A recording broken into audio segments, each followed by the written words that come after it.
آقا فرماتے ہیں صلی اللہ علیہ وآلہ وسلم کہ میری امت کا ایک بندہ ہوگا جس کا نام نعمان ہوگا، وہ اللہ کے دین کو زندہ کرے گا اور میری مٹی ہوئی سنتوں کو زندہ کرے گا۔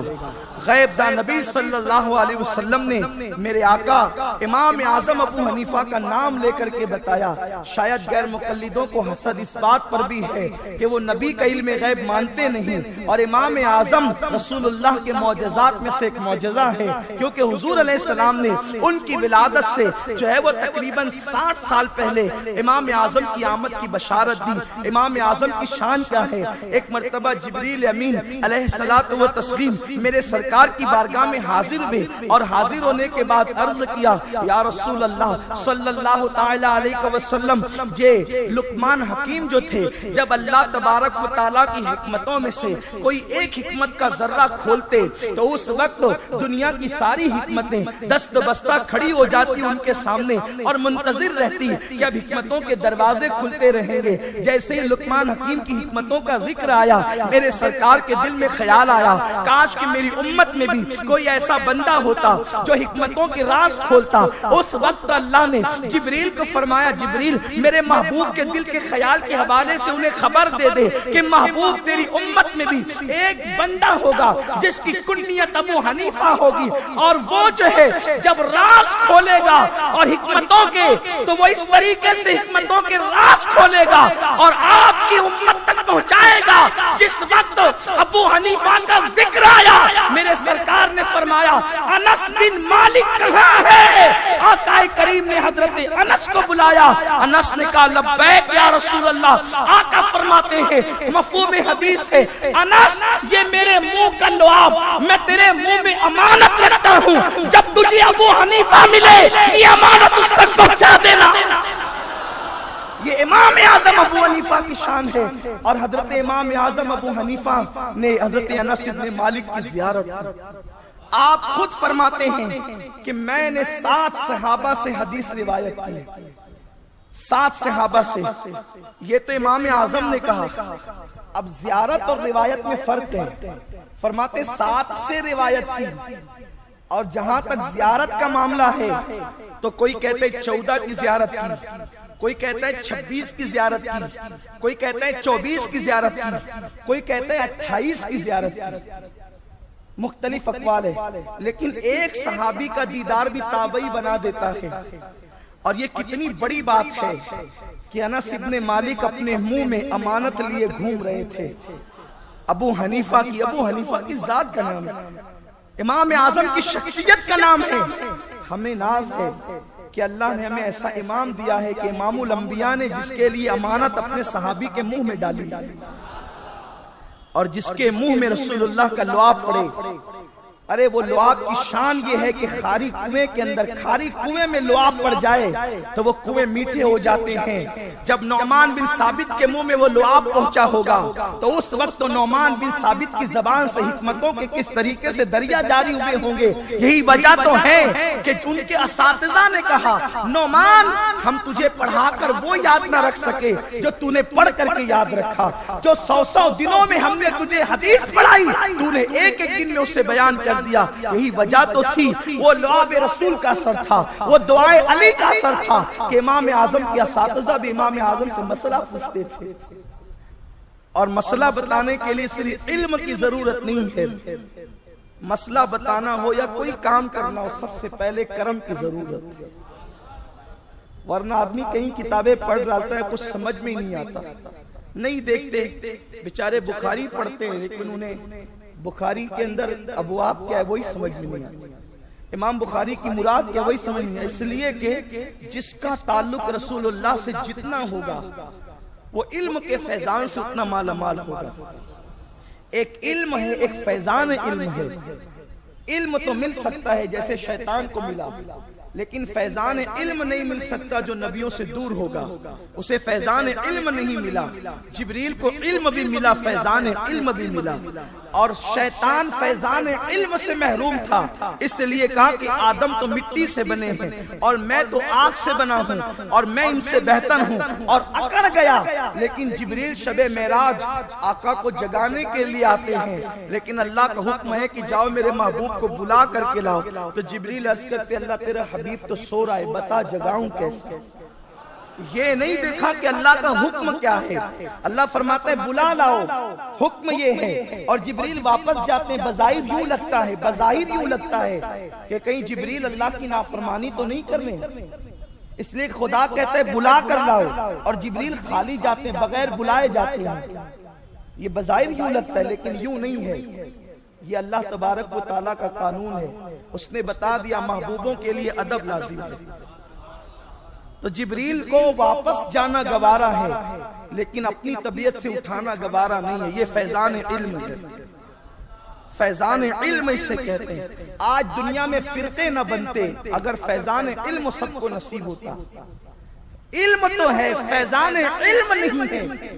ورنہ ابن تیمیہ اللہ کے پیر ثابت نہ کرتا، اللہ کے ہاتھ ثابت نہ کرتا، اللہ کا کرسی پر بیٹھ کر اور کرسی کا چرچرانا ثابت نہ کرتا. غیر مقلدین کے جو امام اول ہے جسے دنیا ابن تیمیہ کہتی ہے، اس کا عقیدہ اتنا گندا تھا.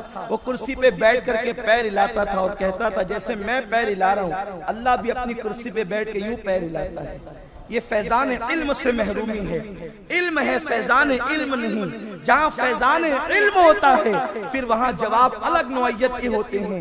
آپ جانتے ہیں امام اعظم کے سینئر کہلاتے ہیں امام سفیان ثوری.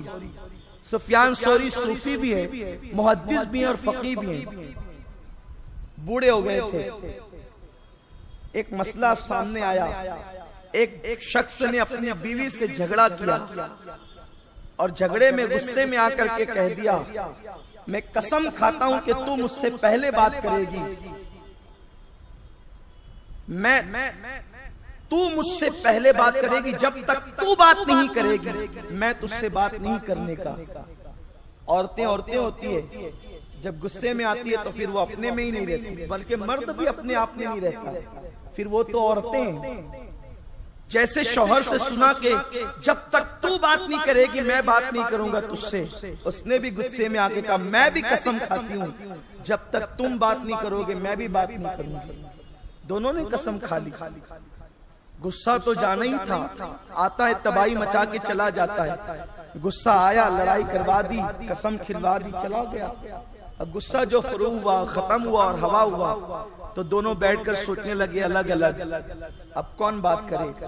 وہ سوچتے وہ پہلے، وہ سوچتے وہ پہلے. یہ پہلے میں وقت تو گزرتا گیا لیکن اب ضرورت تو دونوں کو ایک دوسرے کی، میاں بیوی کو. غصے میں کہہ تو دیا لیکن آپ پریشان سے ہو گئے تو جو پہلے بات کرے گا وہ کفارہ دے گا. شوہر نکلا امام سفیان ثوری کے پاس آیا، کہا حضور ہم نے آپس میں جھگڑا کیا ہے اور میں نے قسم کھا لی ہے کہ جب تک تو بات نہیں کرے گی میں نہیں کروں گا، اور اس نے بھی قسم کھا لی ہے. اب پہلے تو میں وقت گزرتا جا رہا ہے، کیا کریں. امام سفیان ثوری نے فرمایا بھائی جا تو اپنی بیوی سے بات کر لے اور قسم کا کفارہ دے دے. جواب سنا، لیکن عوام کی یہ طبیعت ہوتی ہے کہ جب وہ اپنی مرضی کا جواب نہیں پاتے تو پھر وہ 4 جگہ گھومتے ہیں. لوگوں کا حال یہی ہے. آج کل بھی طلاق کے معاملے میں بہت سے تجربات ہوئے ہیں کہ طلاق 3 دے دی، آ کے بیٹھیں گے کیا بات ہے تو کہہ دے کہ طلاق تو پڑ گئی، تو پہلے بہت محبت سے کہتے کچھ رستہ نکالیے نا. ارے جب اللہ نے رستے بند کر دیے تو اب کس مولانا میں ہمت ہے کہ وہ رستہ نکالے. جو رستہ نکالنے جائے گا وہی رستے سے ہٹ جائے گا، اس کے ایمان کا جنازہ نکل جائے گا. جہاں خدا نے رستے بند کر دیے کوئی راستہ نہیں نکال سکتا، اور جہاں اس نے رستے کھلے رکھے ہیں تو پھر اس کے بعد تو تمہارے لیے آسانیاں.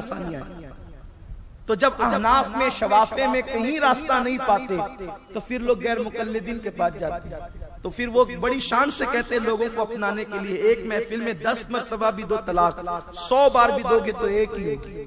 ہم نے کہا شرم کرو، ایک عورت کے لیے اتنی غلط بات نہ کرو. دنیا میں جیتے ہو، عیسائی یہودی مشرکین کے درمیان جیتے ہو. ارے دنیا کا قانون ہے ایک محفل میں 100 گالیاں دو تو 100 کا ہی قانون بنے گا کہ تو نے 100 گالیاں دی. تو آخر گالیاں 100 دو تو 100 گنی جائے، تماچے 100 دو تو 100 گنے جائے.